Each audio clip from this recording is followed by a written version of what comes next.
Estás escuchando Laboratorio de Juegos, tu podcast sobre la creación de juegos de mesa con Pablo Garáizar y Adrián Alba.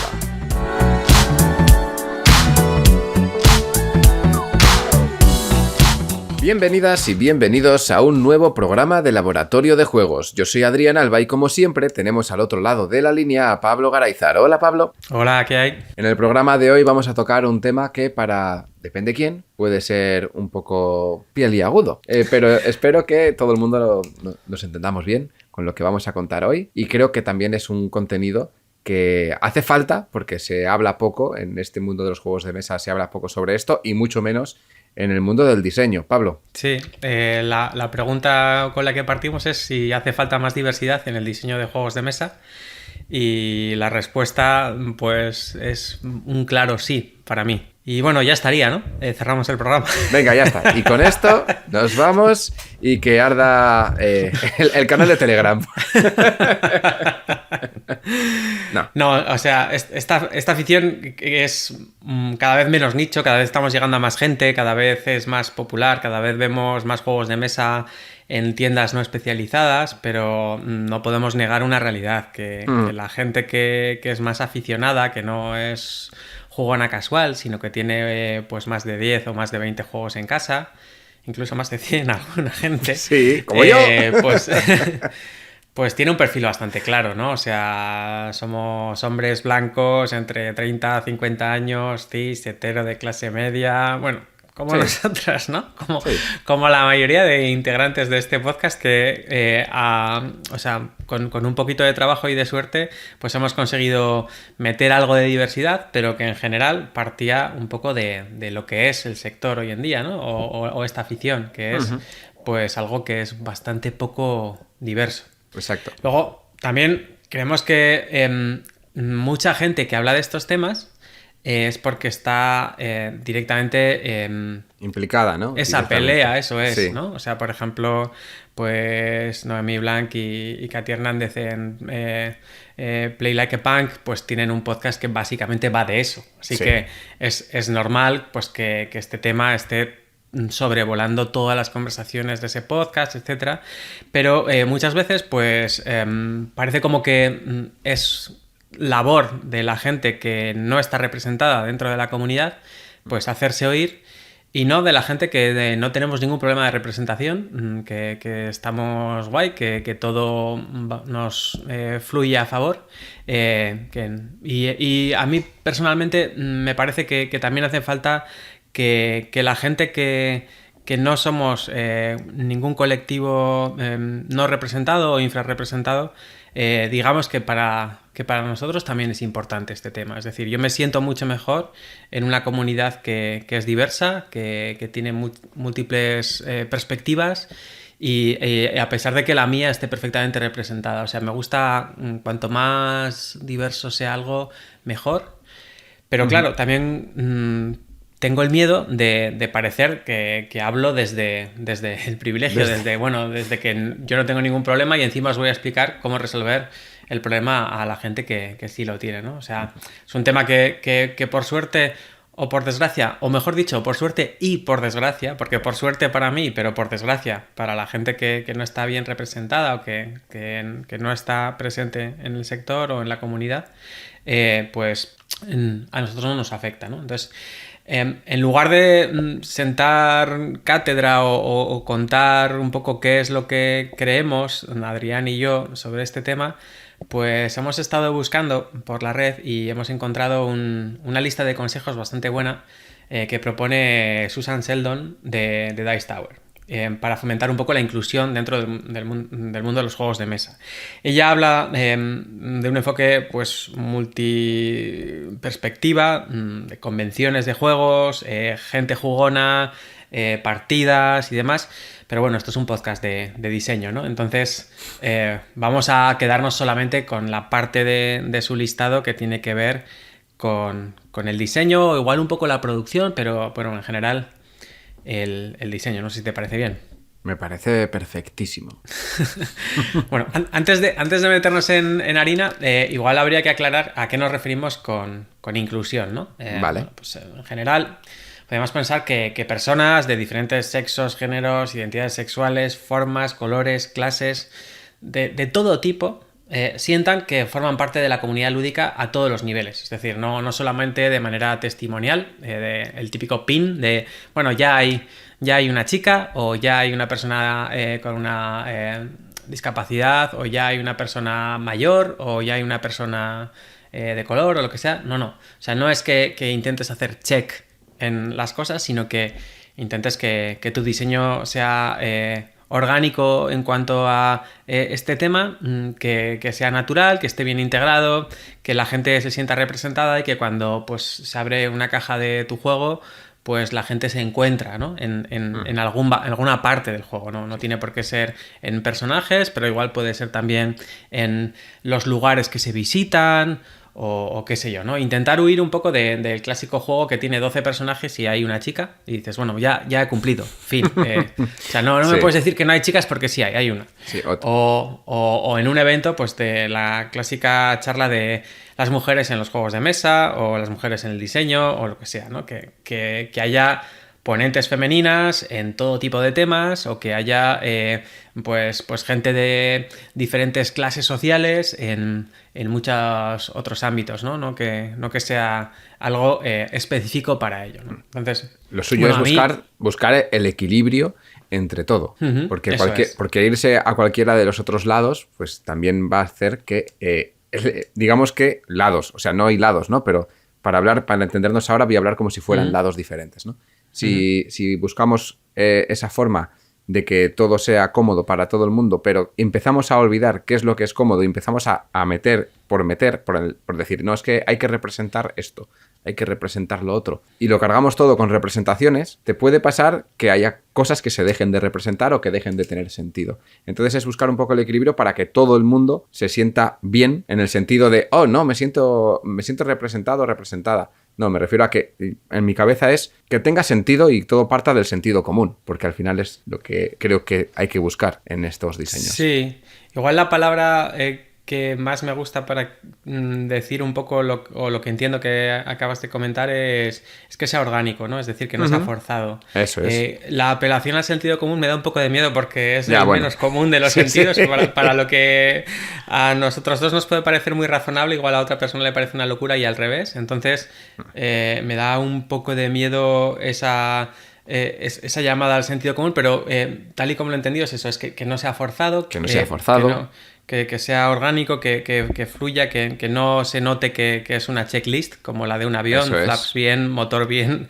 No vamos a andar aquí haciendo una checklist de cosas que tiene que tener cada uno de los juegos, pero sí que es verdad que hay que tener muchas visiones a la vez en cuenta, ¿no?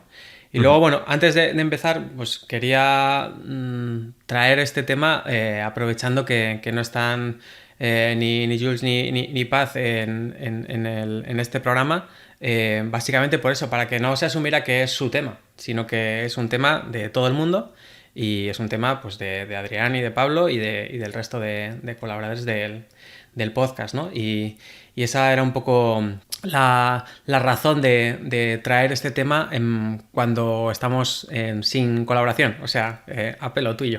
Sí. Entonces, bueno, si te parece, sin más, vamos al turrón, al lío. Vamos allí. Bien, pues como os decía, Susan Sheldon lo que hace es intentar dar algunas pistas de cómo traer gente más diversa o cómo que gente con más diversidad pueda acercarse al mundo lúdico. Y desde el punto de vista del diseño y de la publicación del juego de mesa, que es un poco lo que más tiene que ver con este podcast, el principal consejo que da es que tengamos un compromiso firme con la representación diversa e inclusiva en nuestros juegos. Es decir, que nos lo creamos, que no sea por cumplir el expediente o porque no nos vengan a soltar la bulla o cualquier cosa de estas, ¿no? Que no sea para callar posibles críticas, sino que, digamos, mira, yo de partida me gustaría que mis juegos tuvieran la inclusión in situ. de saque, ¿no? Sí, In situ, eso es. Entonces, per se. Entonces, el rollo es, si nos hacemos esta pregunta al final del diseño, se va a notar un huevo. O sea, claro, porque estás poniendo parches al final. Eso es, exacto. Entonces, pues partir un poco de que tu idea pueda ser cualquiera, o sea, no coartar la creatividad, pero que en las fases iniciales pues ya tengamos este pepito grillo ahí de, oye, cuidado, que esto también tiene que, además de ser divertido y además de ser temáticamente interesante y demás de tal, no dejes de lado esto, porque luego, cuando ya hayas terminado, te va a morder esta idea, porque la vas a necesitar y va a quedar pues como un parche, ¿vale? No se puede echar la sal lo último al cocinar, porque se van a notar los granos y vas a hacer cris ahí al morderlo, ¿no? Entonces, mejor que esté desde el principio en la cantidad que corresponda, ¿no? Entonces, este consejo general, Susan lo que hace es dividirlo en muchos aspectos, ¿no? Y, por ejemplo, empieza hablando de que tengamos en cuenta qué escenarios, qué ambientaciones, qué temáticas tiene nuestro juego, para ver si no fomentan la diversidad o no tienen la inclusión como tal imbuida en esa propuesta, ¿no? Hay, por ejemplo, pues de juegos de mesa no, pero con juegos en general he visto obrarse maravillas, por ejemplo, en un campeonato que hay que se llama la First Lego League, donde varios centros educativos pues compiten entre sí para hacer unos robots de Lego que tienen que resolver una serie de retos y tal, ¿no? Entonces, al principio, pues los retos tenían una temática muy espacial, muy de grúas que hacen no sé qué cosas y tal. Y bueno, pues en principio era algo como bastante neutro, en teoría, pero en la práctica era una temática bastante masculinizada, ¿no? Porque la gente que se dedica a eso profesionalmente, pues hay un sesgo bastante grande de género ahí, y cuando de repente se dieron cuenta de que cambiando la temática y haciendo esas mismas pruebas, pues como en un bus escolar que tenía que ir a recoger a diferentes niños a diferentes sitios, o con un huerto, o con algo relacionado con la salud y los cuidados y demás, pues la misma complejidad tecnológica que había por detrás, pero con otra temática, servía para no hacía que la gente que antes estaba encantada con con la temática espacial se marchara, pero sí que atraía a mucha más participante femenina, ¿no? Entonces, que dices, joder, es que no me cuesta nada, no pierdo nada, porque no estoy diciendo, no, tengo que elegir, o hago una cosa o la otra, sino que no pierdo lo que tenía, pero es que además gano algo que antes no tenía, ¿no? Entonces, tener un poco de cuidado con eso, hacer algún cambio en el escenario para representar a más gente, o para tratar de que personas o colectivos subrepresentados pues formen parte de tu juego, pues creo que puede ser algo bastante enriquecedor, porque casi siempre es eso, es sumar y no restar, o sea, no es elegir, no es un tema de una alternativa, tengo que coger una cosa o la otra, sino que si nos lo curramos un poquito en cuanto a ambientaciones y temáticas, pues podemos hacer que mucha más gente se sienta interpelada cuando vea la caja o cuando vea el juego desplegado y demás, ¿no? Sí, básicamente es que no haya algo que chirríe.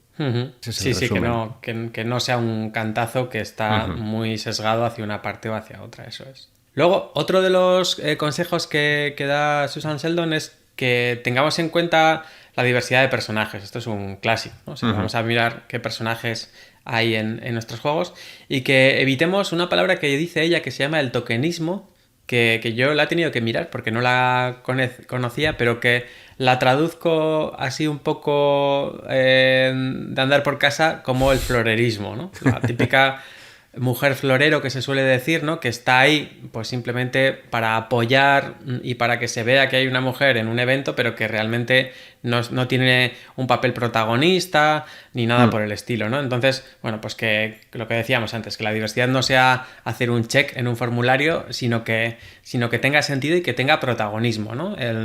Que no haya de repente un héroe y luego una ayudante que está por ahí, de vez en cuando les echa una mano, o aparece una bruja que les da algún conjuro y tal, pero que no está más que para hacer de apoyo argumental o de apoyo mecánico a a los héroes masculinos, ¿no? Sí. O lo mismo con otro tipo de diversidad, ¿vale? No estamos hablando mucho de género porque es lo más fácil, porque además son el 50% de la población mundial, o sea, no es una minoría como tal, pero sí que es un colectivo minorizado. Pero podría ser de cualquier otro tipo, ¿vale? O sea, que no se vea ahí como algo que se ha puesto como un pegote, ¿no? Porque luego eso canta bastante.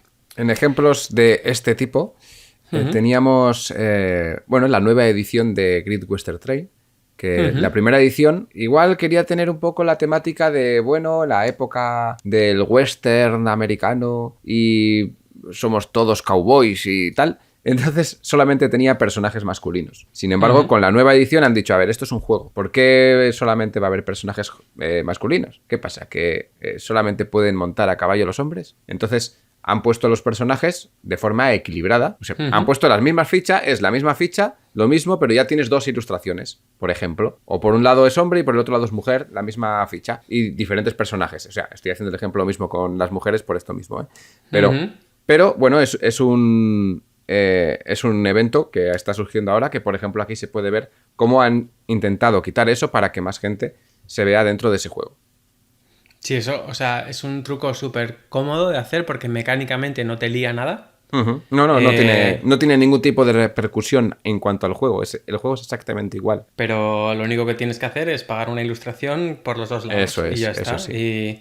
Y con eso, o sea, permites además que cada cual elija el tipo de facción o de personaje que quiera, porque hay algunos que dicen, no, es que a mí me gusta tanquear y entonces quiero pues un tochazo ahí que se pegue contra todo. Y dices, bueno, y si soy una mujer, ¿solamente puedo ser pícara? No, pues también le das la vuelta y tienes a una tanqueta que flipas, que hace exactamente lo mismo, pero tematizada como mujer. Y entonces, bueno, pues eso a mí me parece la mejor solución. Sí. En lugar de tener que hacer cosas asimétricas que hagan que haya gente que esté a disgusto porque no se ve 100% representada en su modo de juego, pues si todo se puede hacer con ambos géneros o con otro tipo de cosas, pues muchísimo mejor, ¿no? Y a veces es una cuestión de gastar un poquito más en ilustraciones, de hacer los mini tableros por las 2 caras o las cartas por las 2 caras, las cartas de personaje y poquito más, o sea, no hay que hacer tampoco grandes desembolsos.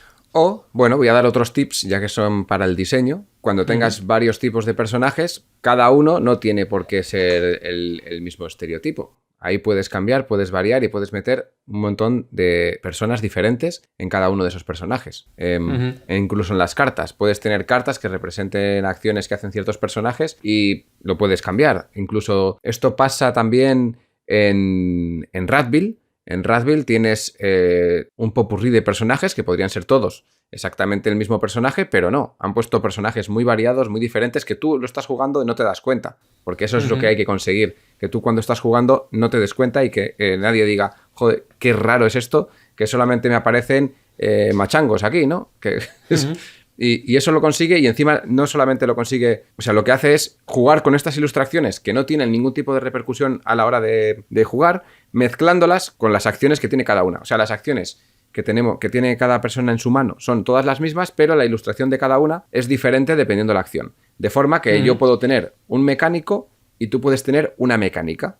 O sea, la ilustración... Sí. O sea, vas a tener las mismas ilustraciones en todas las barajas, pero con roles diferentes. De forma que tienes los mismos roles, pues cambiados. Es otro truco que se puede hacer para no tener que pagar más ilustraciones, simplemente, pues, hacer ese cambio a la hora de imprimir esas cartas, por ejemplo. Sí, está muy bien. Es un poco lo que decía, si no se nota es que es orgánico, ¿no? Claro. No está forzado.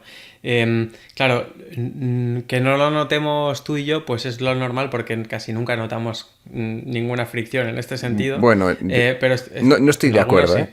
Sí. En algunos sí, pero lo normal es que no. Pero claro, es que no lo note nadie. O sea, es como que sea orgánico para todo el mundo.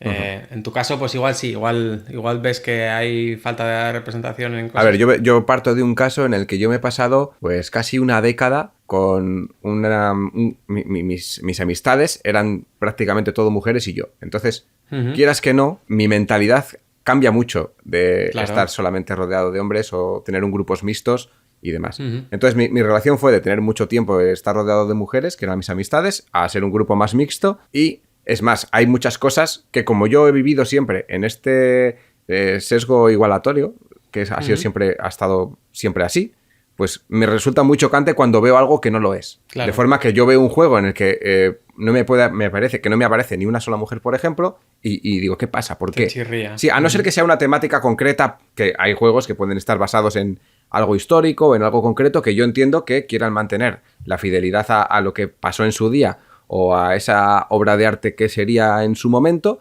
Entonces ahí puedo entender que eso sea así. Pero en el resto de cosas me choca muchísimo ver ciertas actitudes, ciertas ilustraciones, muchas cosas. O sea, si yo me comparo con otra gente con la que he estado hablando ahora de este tema, es que yo me he dado cuenta de eso, de que hay muchas cosas que las veo más desde... como si estuviera metido allí, ¿no? Yo me siento mal, o sea, como yo veo eso... parte del colectivo sí, infrarrepresentado. eso es, digo, yo sé que no soy ese colectivo infrarrepresentado, pero me sienta mal que no lo esté. Muy bien.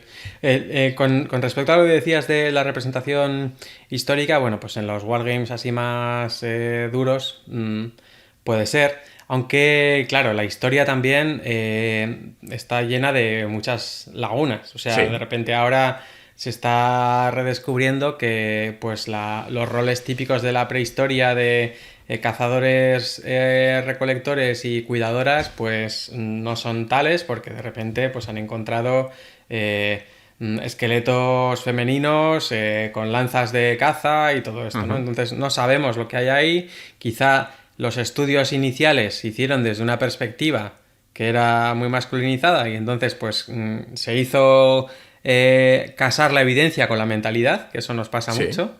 Y ahora se está redescubriendo un poco eso, y en otras guerras pues también se está viendo que bueno, que la presencia femenina o de otro tipo de colectivos, de esclavos o de cualquier otra cosa, pues fue muy significativa y se ganaron un montón de cosas y tal. Pero es que además lo que ocurre es que muchas veces esos juegos son súper fieles en un montón de cosas, pues en el equipamiento, en los uniformes, en los despliegues, en las batallas, en no sé qué. Y de repente, como expansión, meten zombies o meten alienígenas o meten cualquier movida de estas, y a la gente le parece divertido hasta que meten mujeres, por ejemplo. Dices, estás en el Call of Duty y dices, no, o sea, puede haber zombies en la Segunda Guerra Mundial, todo guay, pero mujeres no, porque, a ver, no hubo generalas en la Segunda Guerra Mundial. Y dices, ya, pero tampoco zombies, ¿sabes? O sea, no, o sea, en cuanto rompes ya la barrera de la verosimilitud, ¿te parece más creíble que haya un zombie en el campo de batalla a que haya una mujer? Sí, ahí bueno, igual hay un problema, ¿no? Que no lo hubo también, y dependiendo del país al que te estés refiriendo, ¿no? Eso también, porque vamos. Sí. No, pero vamos, que el tema de intentar representar el pasado de manera fidedigna es algo que se suele aprovechar bastante, y cuando, por ejemplo, se habla del colonialismo, de esclavismo, de cosas así, está bien. Pero bueno, también tenemos que darnos cuenta de que son juegos, no son libros de historia, y que quizá el coste-beneficio de ser muy literal en esa representación pues puede no salir a cuenta. Pero bueno, sí, es una de las excusas clásicas. Luego, otro de los puntos suele ser fijarnos un poco en el arte. Hemos hablado de mecánicas, hemos hablado de temática. El arte es importante, ¿no? El estilo artístico, la representación de los personajes, decir, no, pues hay igual de hombres y de mujeres, y resulta que pues, las mujeres que salen son todas guapas y los hombres pues son... monstruos, en un juego de... todo monstruos. Eso es. En un juego de piratas me suena que había pues un viejo que le faltaban todos los dientes, un tío ahí medio sin brazo, no sé qué tal...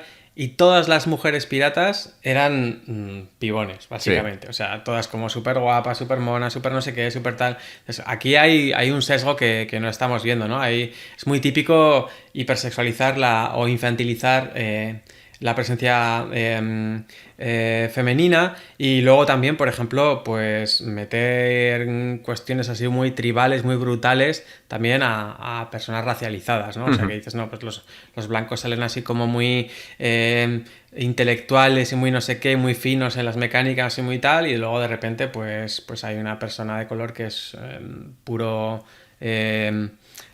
fuerza, explosividad y demás, ¿no? Entonces ahí también hay un montón de sesgos en la representación artística, que pues son sesgos que cuando estás dibujando igual no te das tanta cuenta, porque tiras mucho de lugares comunes para que se entienda. También en los juegos muchas veces intentamos reducir texto y entonces utilizamos cosas que más o menos la gente sobreentiende, y ahí hay veces que se fuerza mucho el uso de imágenes estereotipadas y nos metemos en una representación que incluso a veces hace daño. Y dices como, sí, claro, yo estoy en el juego, pero mira cómo estoy. ¿Vale? Estoy como un esclavo que brutaliza todo, o estoy como una chica que parece más cabaretera que heroína.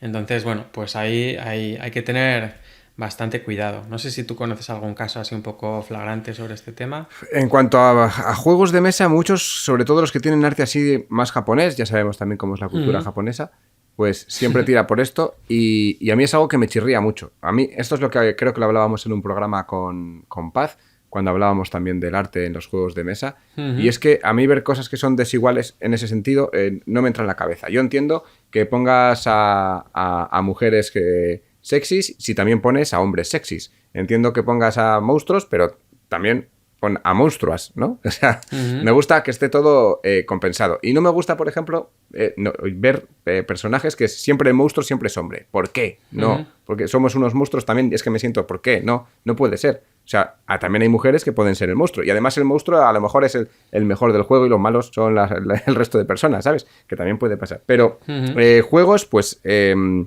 los que yo tengo en casa, solamente tengo uno que es así y que no me gusta nada. Pero que hace... O sea, no me gusta nada el juego. Y luego el arte me parece raro, pero es que tiene una cosa súper extraña y no sé si es error a la hora de imprimir o se hizo así a propósito. Si se hizo así a propósito, me parece maravilloso, ¿vale?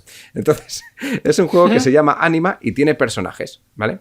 Y los personajes se distinguen por sexos de hombre y mujer. Y las ilustraciones, pues tienes mujeres súper bellas y hombres que son más monstruos, pero también tienes alguno que es así bastante bello. Y de repente tienes una ilustración de una mujer súper bella, pero resulta que no es una mujer, es un hombre. Y al revés. O sea, están las ilustraciones cambiadas con eso. Y yo no tengo ese tipo de juegos en casa básicamente porque cuando veo esas ilustraciones pues ni me fijo en ellos. Es como, bueno, pasa la cabra al siguiente. No, es que no me llaman la atención. Sobre todo cuando se aprovechan en las ilustraciones en cualquier cosa, no tiene por qué ser solamente juegos de mesa. Cuando se utiliza esa forma de dibujar a la mujer como la belleza pura y intentar provocar al hombre, ¿no? Que es lo que se suele hacer, a mí me genera muchísimo rechazo, siempre. O sea, animes, yo por ejemplo, anime me dicen, ve, ¿puedes ver anime? Y yo anime no puedo ver porque no lo soporto por cómo está llevado. Hay alguno que está muy bien hecho y que no tienen estas cosas, ¿no? Pero eso, por ejemplo, me pasa ahí. Y luego lo que sí hay en juegos, hay unos cuantos juegos en los que se utilizaban, por temática o lo que fuera, había esclavos. Entonces los esclavos eran meeples negros y creo que se hizo... No sé si se hizo a conciencia o no. Y en ediciones posteriores, pues lo que hicieron es ya no son esclavos. Ahora son fakires. Para el meeple, a ver, al final necesitas el meeple del color, ¿no? Creo que era Five Tribes, puede ser. Ahora tengo dudas, no sé, me vais a matar. No era ese, era otro, pero me vais a matar por no saberme el nombre. Pero sí pasaba esto, ¿no? Que se hacía directamente la asociación de somos personajes, que todos somos de tez blanca y de repente tenemos los que nos están aquí... Los esclavos que vamos a tener, porque se llamaban así esclavos, encima son meeples negros, ¿no? A mucha gente le chirría. Sí, lo desarrolla alguien que es blanco, que no ha tenido igual ni siquiera contacto con la esclavitud de primera mano, porque está en un país que no tiene una tradición esclavista o lo que sea, y no le chirría hasta las últimas fases del diseño, igual.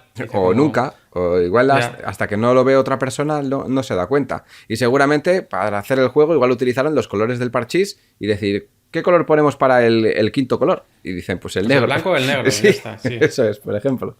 Y ya está. Y la decisión, pues bueno, es la que fuere en su día y eso se ha ido corrigiendo con el tiempo, pero bueno, pues cambiando los nombres a los que se están refiriendo ciertas cosas o cambiando ciertas ilustraciones como puede ser lo más habitual. Pero así un caso directo que te diga, este me ha chocado, ahora mismo no sé decirte. Yo en mi caso, cuando estuvimos diseñando las ilustraciones para Arqueras de Nad, ya lo he contado muchas veces, le pasé a Pedro Soto una serie de bocetos de unas ilustraciones de arqueras que eran arqueras de verdad, o sea, que arqueras que habían ido a la batalla, que no tenían ningún a ninguna parte del cuerpo visible porque estaban en las montañas que en teoría hacía frío, iban bien pertrechadas con su coraza de cuero, con su carcaj, o sea, equipadas no para intentar seducir a nadie, sino para liarse a leches como corresponde a una arquera, ¿no? Que es pues tirar las flechas lo mejor posible y poco más, ¿no? Entonces eso Pedro lo entendió desde el principio y así las dibujó y no sé, me parece que este tipo de ilustraciones ayuda también bastante a darse cuenta de que pues una mujer en el campo de batalla no tiene por qué estar haciendo pues lo típico que pasa en algunos juegos de rol, sobre todo de ordenador, que salen ahí pues casi siempre como en bikini o cosas similares y dices, a ver, no tiene ningún sentido que alguien que se va a jugar la vida a dagas, espadazos y hachazos esté enseñando tanto cuerpo porque la van a matar, ¿no? Entonces, pues tener eso en cuenta es importante. Sí, esto me recuerda a un sketch bastante bueno que hace un canal llamado Viva la Dirt League, en el que hay una mujer que quiere conseguir una armadura, pero una armadura súper grande, exagerada. Y va, completa la misión y le dice, bueno, quiero la armadura. Y claro, pues el NPC, que aquí hace rol de NPC con consciencia, empieza, ¿pero no te gustaría más este bastón? No, quiero la armadura. Pero el bastón es una maravilla, que no, que quiero la armadura. Y dice, bueno, aquí está tu armadura. Y en cuanto la coge, la armadura súper tocha se convierte de repente en un bikini de mallas. Entonces, pues, y esas cosas igual pasan. Con los mismos poderes y con la misma todo exageradamente igual, todo, eso es. Pero una representación pero la estética no es la que corresponde. Oye, que yo estoy de acuerdo en que te dejen poner ciertas estéticas en cualquier sitio, siempre que todo el mundo pueda ponerle la estética que le dé la gana a cualquier personaje. Oye, ahí, si hay igualdad en todos los sitios, me parece correcto. Pero no suele ser el caso. No. Luego, otro de los comentarios que hace Susan Sheldon es que en el proceso de diseño consultemos a la gente que sabe más de este tema. Es decir, si de repente te estás metiendo en un jardín importante en cuanto a yo qué sé, pues lo que decíamos antes, ¿no?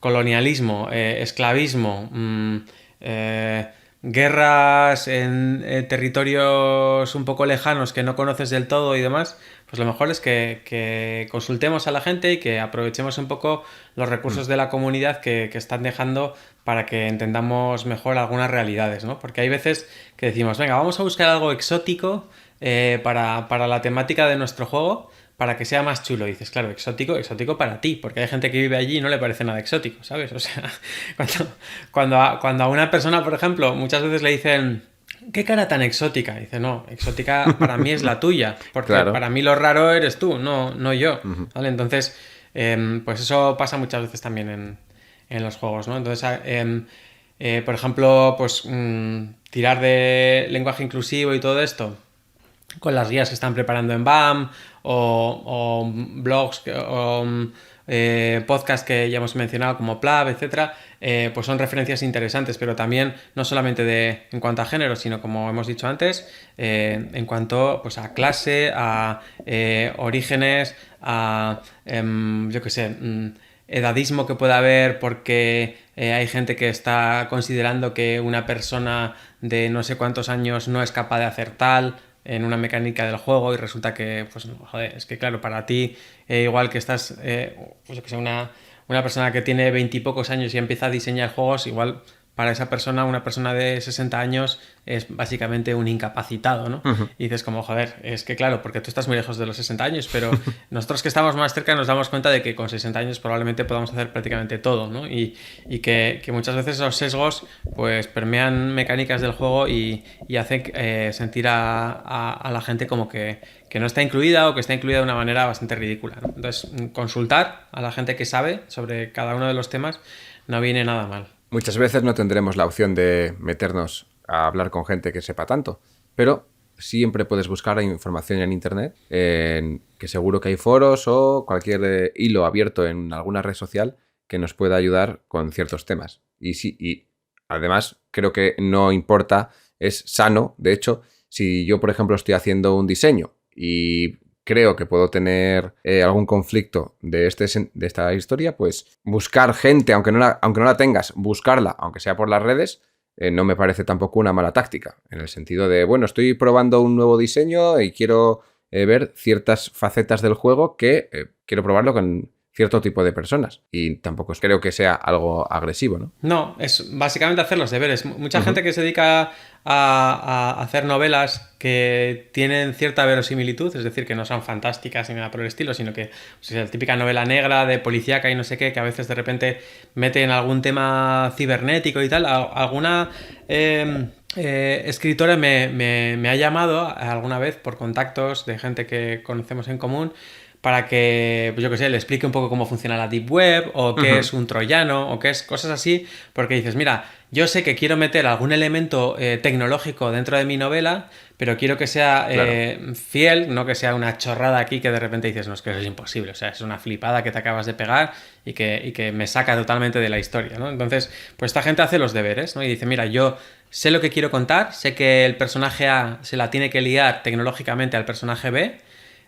pero no sé los detalles, ¿no? Entonces los voy a consultar. Creo, podría ser un virus, podría ser un troyano, podría ser que le han hackeado no sé qué cosa. Y le digo, mira, pues esto es más probable que esto otro, esto te lo tendrías que creer mucho, pero no va a pasar y tal, ¿no? Entonces, de la misma forma que a mí me han consultado por un tema tecnológico, por cuestiones profesionales, pues podría ser al revés, ¿no? Es decir, como yo de repente quiero hacer un juego sobre pues como unos cuantos niños se quedan perdidos en una isla y se autoorganizan y de repente me imagino que hacen no sé qué movidas y alguien me dice, no, a ver, o sea, tú no has estado con niños en la vida mucho rato. Bueno, tengo dos hijos, ¿no? Y soy psicólogo y sé cuáles son las etapas de aprendizaje y psicología evolutiva y tal, pero me imagino menos que no tengo ni idea del tema. Y me dicen, no, es que un niño de 5 años no sabe hacer eso, o que un niño de 7 años no sabe hacer eso y tal, ¿no?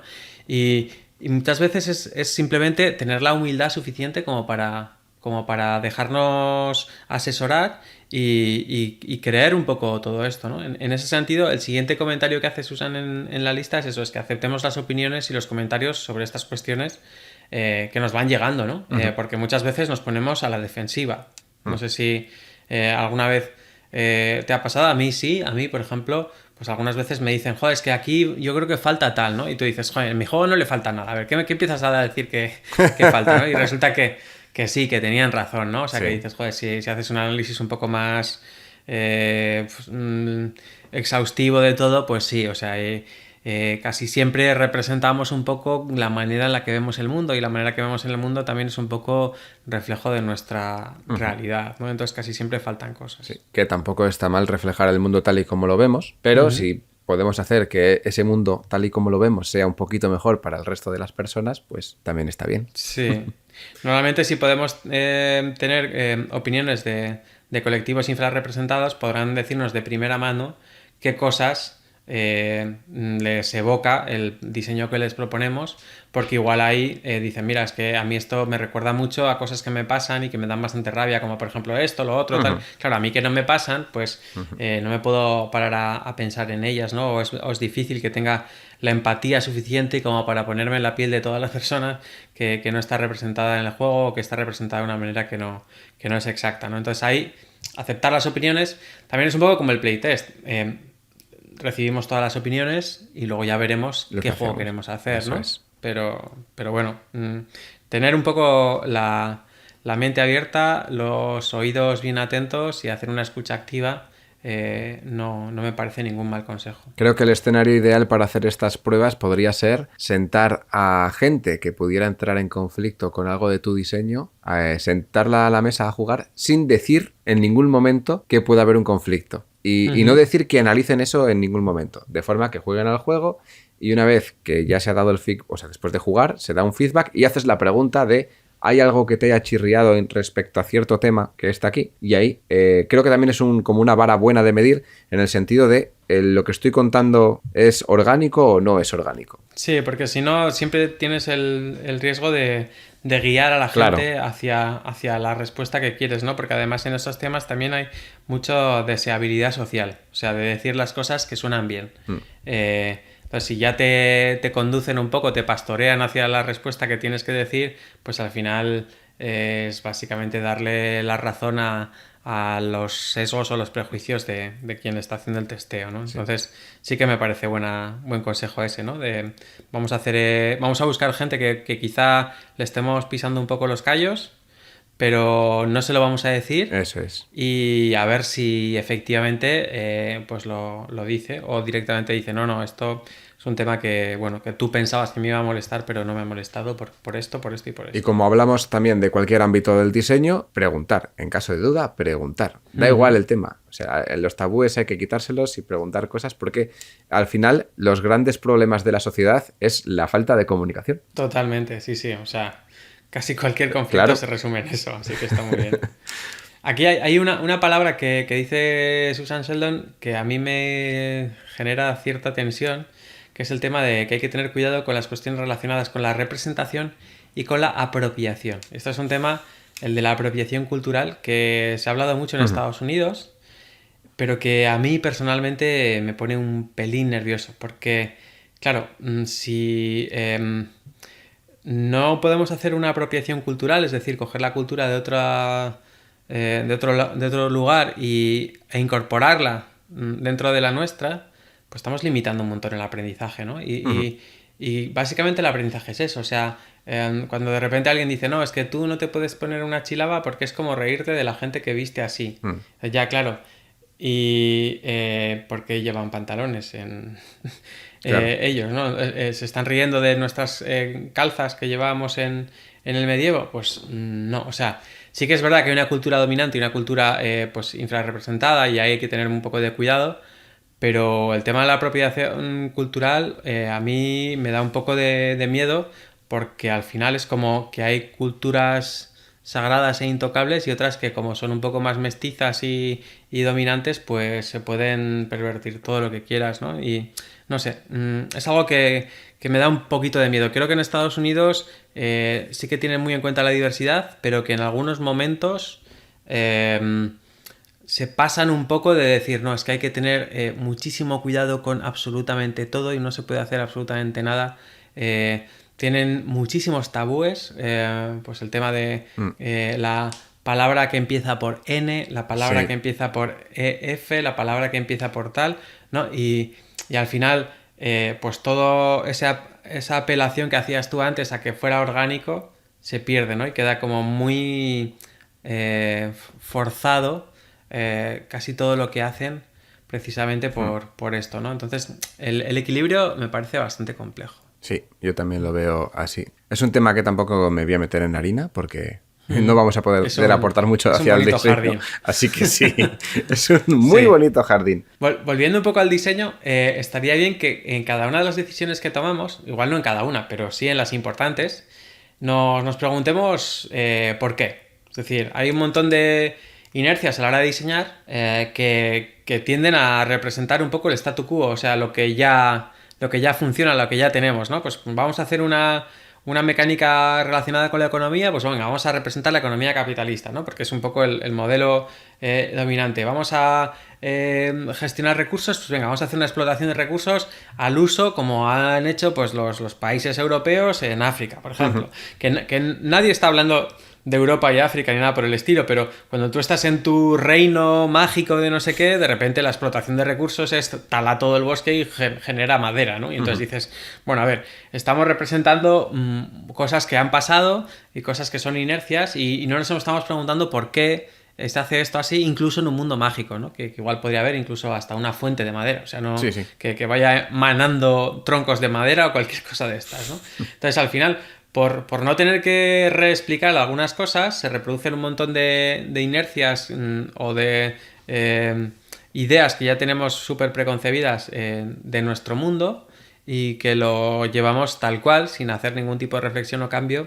al mundo de los juegos de mesa. Y eso, pues a veces también mina un poco o dificulta la inclusión y la representatividad de otra gente, porque claro, si representas un mundo que no es inclusivo ni diverso, pues lo que vas a tener son juegos de mesa poco inclusivos y diversos, ¿no? Ahí se une un poco con ya el penúltimo de los consejos que nos da Susan Sheldon, que es que tratemos de romper con el statu quo. O sea, los juegos de mesa pueden representar la realidad, pero quizá no merezca la pena. Es decir, para tener la realidad, pues ya jugamos a la realidad y ya está, ¿no? Igual algunos juegos sí que pueden ser más fieles, pero una vez que nos sentamos en la mesa y que se crea ese círculo mágico donde estamos jugando a algo que hacemos como que es real, pues estaría chulo intentar transgredir un poco la situación actual, el statu quo actual, ¿no? Entonces, no tenemos por qué representar esto, ni el mundo, ni sus maneras de funcionar, ni sus dinámicas, ni nada por el estilo, ¿no? Y cuando rompemos esas reglas, pues nos podemos permitir perfectamente meter más representatividad y más inclusión en los juegos sin que nadie nos venga a cantar las 40, porque es un mundo inventado y es un sistema o una mecánica creada desde la nada o basada en otra, pero que no tiene por qué reflejar nada, ¿no? O aunque sea un mundo real, tenemos aquí el ejemplo del Great Western Trail, que hemos comentado Buenísimo antes. ejemplo, sí. Sí, entonces, muchas veces a ti te pasaba, ¿no? Por ejemplo, que en la Apiari vamos a representar el tema a fuego, o sea, Wikipedia o enciclopedia de biología, todos los procesos que tienen que ver, te metes ahí a saco y luego ya dices, bueno, venga, vamos a relajar un poco la realidad. Eso es. Porque mecánicamente también es muy pesado y ahí, pues es que incluso si, yo qué sé, si te hubieses animado más a relajar la realidad, podrías incluso haber metido algún componente pseudo mágico o cualquier cosa de estas. Y tampoco chirriaría tanto. No, dices como, bueno, incluso, esto es... incluso ahora mismo, tal el juego como está, yo le puedo cambiar la temática perfectamente. Y yo estaba hablando el otro día de decir, mira, yo cojo ahora a Apiari y lo convierto en una raza extraterrestre que está colonizando un planeta o lo que sea, ¿sabes? Da igual. Y en vez de flores son sectores que dan recursos. Y en vez de abejas son maquinaria que vas a extraer. Que puede ser, puedes hacer muchas cosas diferentes con la misma mecánica. Pero claro, yo cuando desarrollé el juego partí de esa temática, informándome bien, que me ha gustado mucho el ejemplo de las escritoras de antes, que has dicho, que buscaban información, ¿no? Para poder escribir sus libros, que es lo habitual que hacen estas personas.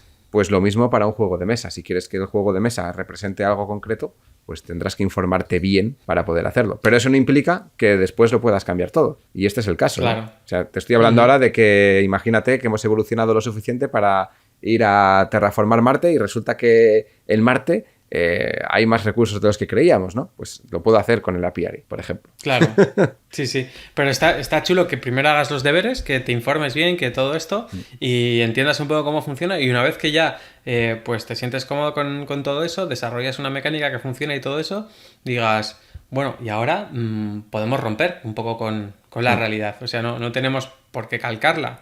No, si fuera un juego con propósito educativo que tiene que explicar cómo funciona la colmena tal cual, pues entonces ya sí. Pero si no, pues es lo que tú decías, puedes cambiar la temática o puedes incluso dentro de la misma temática introducir elementos algo que no... Puedes hacer, por ejemplo, pues como ha hecho Debir, para poner un ejemplo muy claro, ¿no? Debir cogió Silk, Pastores del Gorbea. Es verdad, sí. Pastores del Gorbea de Luis Renedo. Sí. Y ahora es un mundo completamente nuevo, inventado. No tienes un lobo, tienes un okami, que es una especie de bicho inventado. No tienes ovejas, tienes orugas. Gigantescas. El pastor, hay un perro, pues que era un pastor a no sé qué, pues ahora es otra cosa, es un mastín pero otro bicho inventado, ¿no? Y luego tienes a la persona que va cuidando las ovejas. Y ahora, ¿qué ha hecho? Pues es lo mismo, pero un mundo inventado que podían ser ovejas perfectamente, podía ser lobo perfectamente, y encima ahora vamos a ver de las buenas cosas a esto. Lo expande, porque ha cogido Bitoku de Germán Villán y la han ambientado en ese mundo. O sea, ha hecho crossover con el mundo. Entonces están ampliando el lore, están aprovechando el lore. Aparte del juego de mesa, tienes un lore nuevo que encima lo has adaptado a las cosas que hay en este mundo que no te gustan. O no te gustan, o no quieres que sean así, o lo que sea. Y te da esa libertad de meter muchos factores diferentes. Quizás no es el mejor ejemplo, pero esto ya pasaba así antiguamente. ¿Por qué empezó a tener tanto éxito, sobre todo, pues Dragones y Mazmorras? ¿O por qué tenía tanto éxito en su día cuando salió Star Wars? Porque, aunque seguían teniendo sesgos al principio, eran mundos que te permitían cambiar lo que no te gustaba del mundo de hoy en día. Cuando jugabas a Dragones y Mazmorras, podrías representar conflictos que pasan hoy en día, pero con razas ficticias, y entonces la gente parecía que entraba más al trapo para ver ciertos conflictos sociales fuera de lo que es la realidad, pero que estaba igualmente asociado. Porque yo puedo ser... igual no te sientes juzgado, ¿no? Claro. Si eres juez y parte en la realidad, pues tomas partido, porque es el lado que te toca, pero si es todo ficticio, pues ahí igual puedes evaluar un poco con más imparcialidad el conflicto. Eso, ¿no? Es. Y lo mismo pasa pues con Star Wars, el éxito que tuvo, pues porque ha sido también muchos temas sociales se han tocado con Star Wars y bueno, hay cosas que se han hecho bien, cosas que se han hecho mal, pero no dejan de ser cosas inventadas que se han podido utilizar para hacer que la sociedad evolucione en ciertos aspectos. Y lo mismo podemos hacer con un juego de mesa. Claro que sí. Y bueno, ya por ir terminando, el último consejo que nos da en cuanto a diseño y distribución de juegos de mesa es que tratemos de diversificar el personal, el equipo de desarrollo. Es decir, si en nuestra empresa o en nuestro estudio de diseño o en nuestro equipo, en nuestro grupo de testeo, solamente hay un tipo de personas, pues eso se va a notar. O sea, porque a pesar de que lo hayas testeado 20 veces tu juego, si las 20 personas con las que lo has testeado son muy parecidas entre sí, al final vas a tener el mismo feedback o muy parecido 20 veces, ¿no? Entonces, si queremos crear productos diversos, si queremos crear juegos diversos, pues ayuda bastante que tengamos un equipo de desarrollo diverso. Pero claro, no tenemos por qué ser un estudio de diseño con varias personas implicadas en diferentes fases del proyecto o lo que sea, pero sí que podemos tener una comunidad de diseño que sea lo más diversa posible, y desde aquí animamos a la audiencia diversa y distribuida por parte de todo el mundo que se venga al canal. Tenemos ya mucha gente de América Latina, por ejemplo, de algunas otras partes de Europa, y pues eso nos da bastante riqueza, ¿no? A la hora de comentar pues cómo se vive el mundo lúdico en diferentes sitios. Tenemos también algunas mujeres, demasiados hombres quizá. Entonces, bueno, hacemos un llamamiento aquí a generar eso, una comunidad de desarrollo de juegos, una comunidad de diseño de juegos que sea lo más diversa posible, para que en esas sesiones de testeo o en esos manuales que se comparten en el canal y que luego nos damos feedback y demás, pues tengamos muchas visiones diferentes, ¿no? Y que haya gente que le chirríen unas cosas, gente que les chirríe otras, y que pues entre todo el mundo pues se pueda hacer una visión un poco más completa. Ya sabemos que la mayoría de gente diseña individualmente, o sea, no, salvo Ferran, que está que es una máquina de juntarse a más gente y hacer proyectos muy, muy diferentes, pues la mayoría pues trabajamos más a nuestra bola, pero aún así estaría bien que la propia comunidad de diseño pues sea lo más diversa posible, para que cuando se hagan sesiones de testeo o se comparta material, pues haya más ojos y más sensibilidades puestas ahí, ¿no? Me gusta mucho porque todos los consejos que hemos dado hoy van relacionados con lo que ya decimos normalmente. Habitualmente hablamos de estos mismos temas, pero cuando hablamos de mecánicas, cuando hablamos de estilos de juego, cuando hablamos de determinar edades, es exactamente lo mismo, pero ampliando un poquito más la mira. Exacto. Lo que a mí sí me gustaría decir aquí es que creo que es algo muy importante, y es el hecho de ser tolerante. Porque hay mucha gente que no tolera, que pues lo que hablábamos antes, ¿no? Que te digan ciertas cosas porque tu diseño, por lo que sea, y no se abre a ver diferentes puntos de vista. Y esto va para todo el mundo, o sea, me da igual a quién. Si yo hago un diseño... Imaginaros que yo ahora mismo hago un diseño en el que todos somos machos blancos, todos vamos pues ahí todo burros, porque van a ser todos tíos, encima inteligente no va a haber ninguno, todos burros, para que haya más gente todavía ahí que se queje. Pues la forma de enfrentarse a, por ejemplo, Pablo ve que yo tengo eso, que bueno, que podría representarlo de otra manera, y a lo mejor eso se puede hacer de una forma un poco más equilibrada para todo el mundo. Pues la forma de responder de Pablo pues debería ser de una forma tolerante, en el sentido de decir, vale, has hecho esto, mira, te voy a intentar hacer ver por qué eso que estás haciendo se podría mejorar, porque así está mal, o porque eso no es lo correcto. Y no hacerlo de una forma ofensiva, porque muchos de los problemas que tenemos aquí en este tipo de temas es que la gente ataca directamente. O sea, no expone ideas, no intenta argumentar, no intenta entrar en razón a otras personas. Es una lucha constante, yo lo llamo de ego. Yo tengo mis ideas y te las quiero implementar. Y al revés, o sea, por todas las partes, ¿no? Y hay las que sean más correctas y hay las que sean menos correctas, pero al final lo que importa es que nos entendamos. Eso es lo importante. Y entonces evitar este estilo de luchas me parece importante. Yo sé que alguna vez, incluso en el canal de Telegram, ha salido algún debate de este estilo y bueno, no ha habido conflicto directo. O sea, ha habido algún debate, algún momento ha habido un poco de tensión, pero al final se ha aflojado. Pero la cuestión es hablar las cosas para que todos nos podamos entender. Y de todas formas, a mí me pasa que a mí me gusta debatir. De forma que si yo nunca te voy a decir, Pablo, tu juego es una puta mierda, hombre. No me gusta para nada. No, si no me gusta algo, te lo daré con argumentos. Porque decirte tu juego es una mierda, ¿para qué sirve? Para nada. Simplemente tú me vas a mirar con rechazo y vas a decir, este es gilipollas. Yo ya lo siento para las palabrotas, pero soy así. ¿No? ¿Y qué va a pasar? Que entonces tú y yo no vamos a llegar a un entendimiento y lo mismo puede pasar para cualquier otro tipo de cosas. De forma que hablar las cosas de forma calmada y entender que otras personas pueden tener diferentes puntos de vista al tuyo es importante para avanzar como sociedad y en la vida. Totalmente de acuerdo. O sea, de hecho es que incluso aunque fuera una estrategia, simplemente no por ser majo o por ser tolerante o por ser tal, sino una estrategia de debate es precisamente esa, no generar el suficiente rechazo como para que, o sea, o tener la suficiente vehemencia como para generar un rechazo tal que provoques el efecto contrario, ¿no? O sea, a nadie le hemos convencido llamándole idiota, o sea, a nadie, de que cambie su opinión. Es súper importante que primero, cuando vamos a dar una opinión sobre esto, tengamos en cuenta que es un tema sensible, que es un tema que afecta a la identidad de las personas. No podemos llamar a la gente machista, racista o clasista o cualquier cosa de estas a la ligera, sino que, bueno, igual no te has dado cuenta de este detalle o no lo has tenido o estás interpretándolo de una forma pero se podría interpretar de otra, etcétera, porque enseguida surgen las etiquetas ofensivas, ¿no? Y bueno, pues sí que es verdad que hay veces que son casos flagrantes y hay que decirlo y ya está. Pero hay que tener un poco de cuidado de generar eso, ese efecto rebote, ese efecto de que la gente se enroca y dice, no, pues ahora es que mi diseño me gusta más, porque como la crítica que me has hecho me parece muy insustancial y muy mal comunicada, pues ahora yo protejo mi diseño y no lo voy a cambiar, ¿no? Entonces, seamos un poco, si no somos buenas personas, tolerantes y pues gente que tiene cierta paciencia, como decía Adrián, por lo menos seamos estrategas y queremos cambiar esa forma de diseñar o que salgan al mercado algunos juegos concretos o diseños concretos, pues la mejor manera de hacerlo es con muchísima mano izquierda y también eso, intentando evitar las etiquetas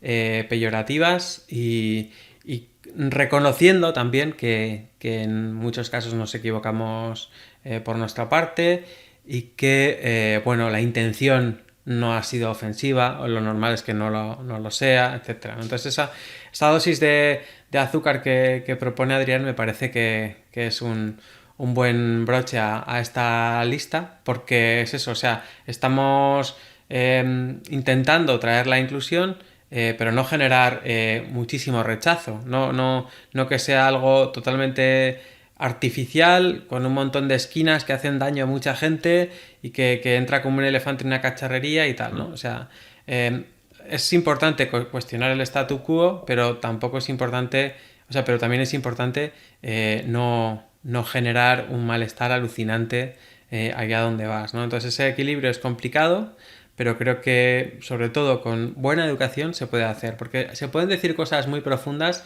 y de mucho calado y con mucha intención de cambiar las cosas con buena educación, o sea, intentando no herir, ¿no? Y para mí, pues este comentario que haces me parece súper acertado. Y otra cosa importante es ser conscientes de que todo no va a cambiar de hoy para mañana. Si echamos la vista atrás, a la época de nuestros padres o de nuestros abuelos o abuelas o lo que fuera, ¿cómo veías aquel entonces? Lo miras ahora y dices, madre de Dios, qué barbaridades. Decían, hacían, pensaban, y lo mismo pasará de aquí a 50 años. Pensarán exactamente lo mismo. Joder, en el 2020, qué mentalidad más retrasada tenían, ¿no? Pero ¿por qué va evolucionando poco a poco? Porque año tras año hay gente que intenta cambiar esto, intenta adaptar la sociedad para que sea más equitativa para todo el mundo y poco a poco toda la sociedad va cambiando con el tiempo. Van a surgir nuevas desigualdades, van a surgir nuevos conflictos, pero con el tiempo se van a ir haciendo siempre que hagamos un poco de esfuerzo por llevar este camino. Esto no quiere decir que tengamos que hacer ahora, no, es que ahora no voy a hablar a no ser que yo tenga un lenguaje súper neutro. No, si tú estás hablando ya normalmente de una forma natural, por así decirlo, y a lo mejor si analizas de la forma en la que hablas, igual si te estás dando cuenta y dices, ay, igual hablo demasiado en términos masculinos cuando es innecesario, ¿no? Hay frases, por ejemplo, a mí que me chirrían mucho, como por ejemplo, cuando el hombre llegó a la luna. El hombre llegó a la luna, la humanidad llegó a la luna, o el hombre fue el chico ese que llegó allí, concretamente. Pero si te refieres al hombre como a toda la humanidad, pues a mí ya me chirría, ¿no? Cosas de esas, pues entonces esas son las palabritas que igual tenemos que ir cambiando poco a poco, que yo creo que todo el mundo debería ir a ciertas cosas, ya deberían ir cambiándolas en la mente, pero no es obligatorio. La forma es que cuando te expresas, intentar hacerlo siempre de una forma adecuada para todo el mundo. Pero esto no quiere decir que tengas que cambiar tu forma de hablar, que tengas que cambiar todo tu vocabulario, simplemente ser consciente de que tus palabras, pues a lo mejor no son las más adecuadas dependiendo a quién te estés dirigiendo. Y eso no es cuestión de práctica, pero con programas como estos, con cosas que vayas escuchando poco a poco, no hace falta que lo cambies de golpe, pero si realmente te importa cambiar, lo vas a hacer sin querer, que creo que es lo importante, ¿no? Ser consciente. Lo importante yo creo que es ser consciente de la situación, pero no forzarte a cambiarla de golpe, porque creo que va a ser peor. Sí, hay gente que se sobreesfuerza y luego acaba pues hasta la coronilla del tema, ¿no? Entonces, cero heroicidades, pero sí bastante conciencia de lo que está pasando. Uh-huh. Bueno, por ir terminando, a mí me gustaría comentar eso, que la gente buscará el artículo original, que lo intentaremos poner en los comentarios del audio, de Susan Sheldon, porque no solamente habla del mundo del diseño, sino que habla de un montón de cosas, y en concreto habla, por ejemplo, de la gente que genera contenido audiovisual dentro del mundo lúdico, como podríamos ser pues en este uh-huh. podcast, ¿no? Laboratorio de juegos, y Susan da muchas pistas, pero me quedo con una de ellas, porque nos viene que ni pintada, que dice que normalices hablar de la diversidad en tu canal, incluso claro. Si eres parte de la mayoría, ¿no? Uh-huh. Y eso es un poco lo que nos está pasando. O sea, estamos tratando este tema, incluso siendo parte de la mayoría, pero queremos que sea un tema más dentro del laboratorio y que se trate con total normalidad. Exacto. Pues si te parece, voy a hacer un repaso rápido de los 8 consejos que nos ha dado Susan Sheldon y terminamos, ¿vale? Consejo número 1. Ten en cuenta los escenarios o temáticas en tu juego. Consejo número 2. Ten en cuenta la diversidad de personajes y evita el tokenismo o florerismo. Número 3. Considera el estilo artístico y la representación de personajes. Número 4. Consulta a la gente que sabe sobre este tema y aprovecha los recursos de la comunidad. Consejo 5. Acepta las opiniones y los comentarios sobre cuestiones relacionadas con la representación y la apropiación. Consejo 6. Pregúntate más el por qué a la hora de tomar decisiones sobre el contenido. Consejo 7. Trata de romper con el statu quo. Y el último consejo, el 8. Diversifica el personal y el equipo de desarrollo. Y consejo de Mefi, tolerancia. Sí, como decía Mary Poppins, con un poco de azúcar, esa píldora que nos dan, va a entrar todo, ¿vale? Así que con un poquito de azúcar, mucho mejor que con un puñetazo en la boca y luego ya empezamos a discutir. Yo solo espero que se nos haya entendido lo que queremos decir con este programa. A mí, tocar ciertos temas, si lo hablamos en persona, fuera de micro, pues igual puedo hablarlo de una forma diferente, ¿no? Pero al final tampoco, pues lo quiero intentar hacer para que entienda todo el mundo el mensaje que queremos transmitir. Espero que se nos haya quedado claro lo que queríamos contar. Y solamente eso, ¿no? Pablo, ¿alguna cosa más antes de acabar? Nada, que si alguien tiene algo que comentar al respecto, estamos abiertos a discutirlo en el canal de Telegram o en los comentarios de iVoox o en cualquier otro sitio, siempre con la tolerancia y el respeto que Adrián ha mencionado. Pero tanto Adrián como yo somos muy fans de la discusión y del debate sosegado, así que animaos a comentar lo que queráis sobre este tema. Pues aquí termina este programa de Laboratorio de Juegos. Nos vemos la semana que viene en uno nuevo. Hasta luego. Adiós. Puedes seguirnos en las redes sociales, Instagram y Twitter, laboratorio_POD. También puedes escucharnos en YouTube, iVoox, Spotify y Google Podcast. Laboratorio de Juegos.